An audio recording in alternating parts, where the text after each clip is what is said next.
Bapak, Ibu, Saudara-saudari, firman kehidupan bagi kita pada hari ini dari Lukas 5 ayat 5. Simon menjawab, "Guru, telah sepanjang malam kami bekerja keras dan kami tidak menangkap apa-apa. Tetapi karena Engkau menyuruhnya, aku akan menebarkan jala juga." Demikian firman Tuhan. Selamat pagi.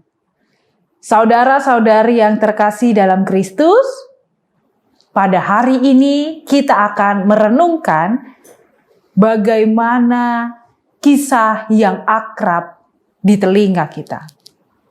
Kisah seorang penangkap ikan yang tertulis dalam Injil Lukas, yaitu Simon. Lukas pasal 5 mengajarkan kita tentang pentingnya kepatuhan, ketaatan kepada Tuhan, bahkan ketika logika dan pengalaman kita berkata yang sebaliknya. Kelelahan dan kekecewaan ada di ayat kelima, dimulai dengan pengakuan Simon Petrus. "Guru, semalam-malaman kami telah bekerja keras dan tidak mendapatkan apa-apa." Pengakuan ini mencerminkan sebuah kenyataan yang pahit. Sebagai seorang nelayan, Simon dan teman-teman telah mengerahkan segala upaya, pengetahuan, dan pengalaman mereka sepanjang malam. Tetapi hasilnya nihil. Mereka lelah, kecewa, dan mungkin merasa putus asa. Kita pun sering mengalami hal yang sama dalam hidup kita.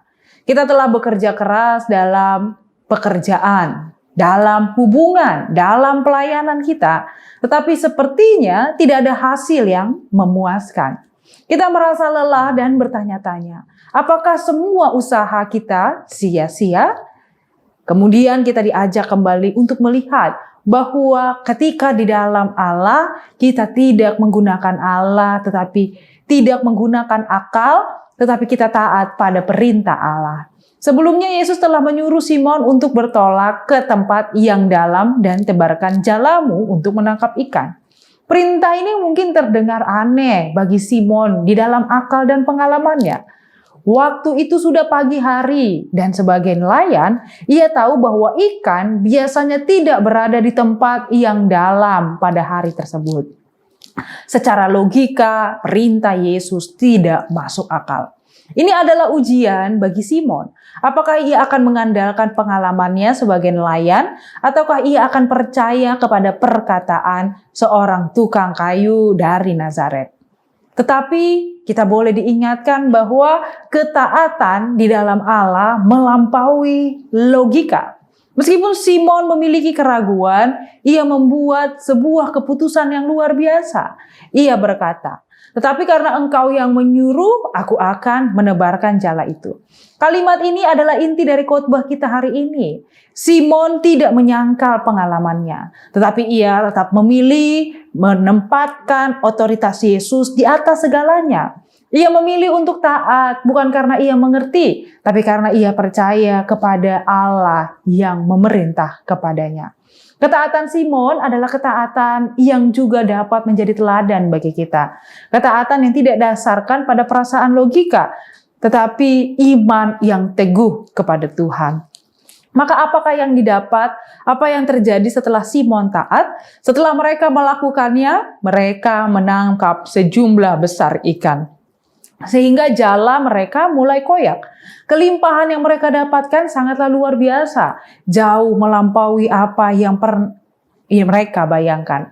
Penangkapan ikan yang ajaib ini bukan hanya mengisi perahu mereka, tapi juga hati mereka dengan kekaguman akan kuasa Yesus. Kelimpahan adalah buah dari ketaatan. Tuhan seringkali memberikan berkat-Nya dengan cara yang melampaui pemahaman kita untuk menunjukkan bahwa Dialah sumber dari segala berkat. Saudara-saudari, kisah Simon Petrus mengajarkan kita untuk sangat penting hidup di dalam Tuhan. Hidup ini penuh dengan tantangan, kekecewaan. Kita akan menghadapi saat-saat di mana merasa lelah dan tidak ada hasil. Dan terkadang panggilan Tuhan bagi kita menyuruh kita untuk melakukan hal-hal yang membuat kita ragu untuk melakukannya. Hal-hal yang membuat kita merasa itu tidak masuk akal. Namun perintah-perintahnya yang mungkin bertentangan dengan logika dan pengalaman kita, bahkan keinginan kita, menjadi kunci bahwa Tuhan Allah memelihara kehidupan kita. Jasmani kita dan juga rohani kita. Ketaatan kepada Tuhan dengan sungguh-sungguh. Kita dipanggil untuk taat, bukan karena kita mengerti, tapi karena kita percaya kepada Yesus.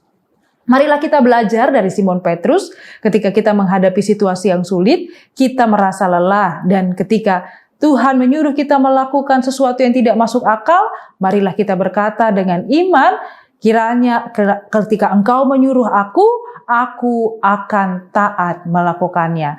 Tuhan menguatkan dan memberkati kita. Amin. Terima kasih Tuhan untuk firman-Mu pada hari ini yang menguatkan kami bahwa Engkau Allah yang setia dan memelihara kami. Dan ketika kami dapat mendengar, dikuatkan dan dihiburkan oleh firman-Mu, itu menjadi kekuatan bagi kami untuk setia di dalam perintah-Mu. Kuatkan kami Tuhan untuk menjalani hari-hari kami, jauhkan kami daripada mara bahaya. Terima kasih Tuhan, hanya di dalam nama anak-Mu Tuhan Yesus Kristus, kami berdoa dan mengucap syukur. Amin. Anugerah dari Tuhan kita Yesus Kristus, kasih setia Allah Bapa dan persekutuan Roh Kudus menyertai kamu sekalian. Amin. Shalom, jemaat terkasih HKBP Menteng. Ayo hadiri hari ulang tahun HKBP Menteng ke-70. Dengan tema, berubahlah oleh pembaharuan budimu. Pada hari Sabtu, 11 Oktober 2025 jam 9 pagi. Aula John Calvin Hall, GRII Kemayoran. Mari kita datang merayakan hari ulang tahun kita bersama.